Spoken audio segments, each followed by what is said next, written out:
Good morning, students. Today we will discuss about the dual behavior of matter and second Hinsberg uncertainty principle. तो सबसे पहले हम discuss करेंगे बेटा dual behaviour of matter. यहाँ पर हमारे पास एक फ्रेंच साइंटिस्ट था डी ब्रोगली। उसने क्या कहा बेटा कि जो मैटर है वो क्या करता है, रेडिएशंस की तरह से भी बिहेव करता है। मीन्स यहाँ पर रेडिएशन की तरह से बिहेव का मतलब है कि जिसके हमारे पास पार्टिकल नेचर भी होता है और वेव नेचर भी होता है। ठीक है, क्योंकि पार्टिकल और वेव नेचर उसके साथ एसोसिएट होते हैं, तो इट मीन्स क्या बोला गया, ड्यूल बिहेवियर। तो ड्यूल बिहेवियर का मतलब ही क्या था, जिसके पास दोनों के दोनों मीन्स बोथ क्या क्या पार्टिकल एंड वेव नेचर। देखो बेटा, कोई भी पार्टिकल है उसके साथ क्या होगा, वेव नेचर एसोसिएट होगा। कैसे? अब मैं क्या करती हूँ, एक पत्थर को उठा के पानी के तालाब में फेंक देती हूँ। जैसे ही तालाब में फेंकोगे वो पार्टिकल तो वहीं पर नीचे सेटल डाउन हो जाएगा, बट उसके सराउंडिंग में क्या बनती चली जाएंगी, वेव्स बनती चली जाएंगी। इट मीन्स उसके साथ क्या था, ये पार्टिकल नेचर तो है ही, बट उसके साथ क्या था, वेव नेचर भी एसोसिएट था। तो यहाँ पर जो हमारे पास डी ब्रोगली आया, उसने क्या कहा कि हमारे पास किसी भी मैटर के साथ वेव नेचर और पार्टिकल नेचर दोनों एसोसिएट हो सकते हैं, तो उनके साथ जो वेवलेंथ होगी मीन्स लैम्डा होगी, तो वो एसोसिएट कैसे होगी और वो क्या होगी। अब देखो बेटा, according to the particle nature और according to the wave nature, according to the particle nature की energy associated with it is equal to mc square, और according to the Planck's constant E is equal to h। Means यहाँ पर बेटा ये energy associated with है wave function. Means किसने explain किया था, आइंस्टीन ने। आइंस्टीन ने क्या कहा कि किसी भी जो भी हमारे पास रेडिएशंस थी उनका वेव नेचर होता हो और उसकी एनर्जी क्या होती है बेटा, E is equal to mc square. और यहाँ पर हमारे पास क्या है, डी ब्रोगली नहीं कहोगे, यहाँ पर हमारे पास प्लैंक्स ने क्या कहा था, energy associated with any matter is equal to h nu, because he explain the particle nature. Particle nature में कौन कौन आया था हमारे पास, photo electric effect, black body radiation. तो डी ब्रोगली ने हमारे पास क्या कहा, बेटा पिक कर रही हूँ। डी ब्रोगली ने हमारे पास क्या कहा कि इसके दोनों के दोनों नेचर होते हैं, वेव नेचर भी और पार्टिकल नेचर भी। इट मीन्स जो एनर्जी एसोसिएट होगी वो दोनों का कम्बिनेशन होगी, यानी कि mc square which is equal to h nu. जबकि आपको पता है न्यू क्या होता है, c अपॉन लैम्डा। तो mc square is equal to c upon lambda, C से सी कैंसिल आउट हो जाएगा।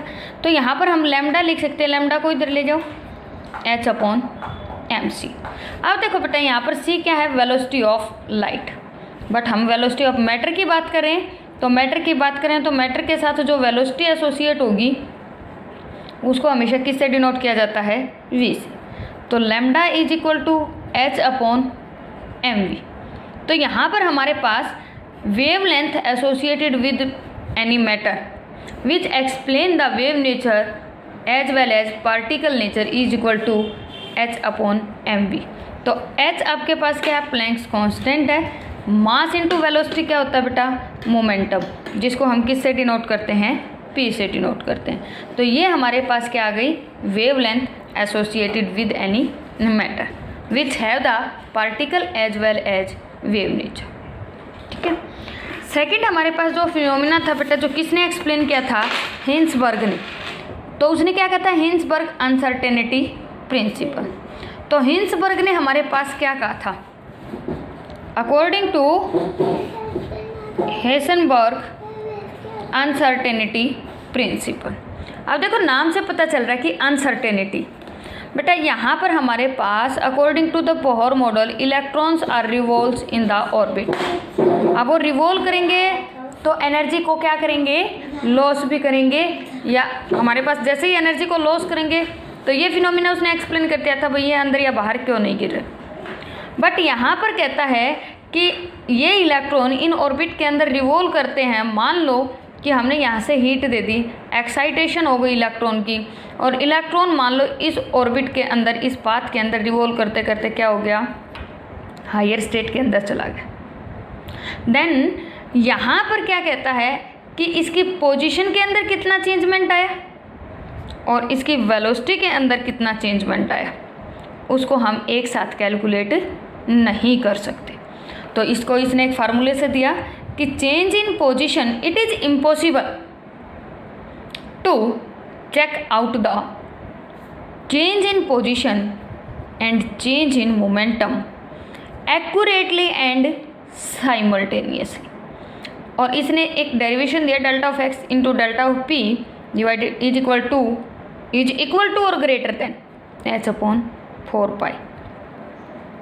देखो इसने क्या कहा कि it is impossible to check out या to find out the change in position and change in momentum accurately and simultaneously. देखो बेटा, एक्यूरेटली फाइंड आउट कर सकते हो एक की, बट दोनों की एक साथ फाइंड आउट नहीं कर सकते। ठीक है, एक ही अगर एक टाइम में चेंज इन पोजीशन को फाइंड आउट कर सकते हो तो मोमेंटम नहीं कर सकते। अगर मोमेंटम को कर दोगे तो आप पोजीशन को find out, change in position में फाइंड आउट नहीं कर सकते। कर सकते हो तो एक्यूरेटली नहीं कर पाओगे। तब उसने यहाँ पर एक डेरिवेशन, एक रिलेशनशिप दिया था बेटा, और क्या कहा था, delta of x into delta of P greater than और इक्वल टू एच अपॉन 4 पाई। ये हमारे पास कांस्टेंट होती है वैल्यू, ये एच क्या, प्लैंक्स कांस्टेंट, जिसकी वैल्यू क्या होती है 6.6 इंटू 10⁻⁻34 जूल सेकेंड। 4 आपको पता ही है, पाई 3.14 या 22/7। अब देखो बेटा, इसको सेकंड फॉर्म में इफ़ इन एनी केस कि आपके पास मोमेंटम ना पूछ रखा हो, वेलोसिटी बोल दे कि चेंज इन वेलोसिटी को फाइंड आउट करो, तो आपको पता है मोमेंटम क्या होता है, mass into velocity. But mass कभी भी चेंज नहीं होता बेटा, वेट चेंज होता है, मास कभी भी चेंज नहीं होता। तो चेंज कौन होगा, वेलोसिटी होगी। तो हम यहाँ पर मल्टीप्लाई कर सकते हैं, delta of x into m delta of v. Momentum की जगह हमने क्या रख दिया, m delta of v greater than equal to h upon 4 pi. Delta of x into delta of v यहीं रख देती हूँ बेटा, क्या आ जाएगा, greater than equal to h upon 4 pi into m. M क्या है, मास ऑफ इलेक्ट्रॉन, क्योंकि बात किसकी चली हुई है, इलेक्ट्रॉन की चली हुई है। तो वो क्या होता है 9.1 इंटू 10⁻⁻31 किलोग्राम।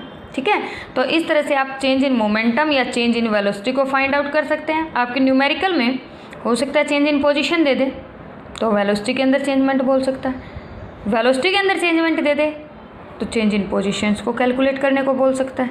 ठीक है, तो ये थे बेटा आप लोगों के पास क्या, 2 phenomena, dual behaviour of the matter जो किसने एक्सप्लेन किया, डी ब्रोगली ने, हेंसबर्ग अनसर्टेनिटी प्रिंसिपल जो किसने एक्सप्लेन किया, हेसनबर्ग। ओके।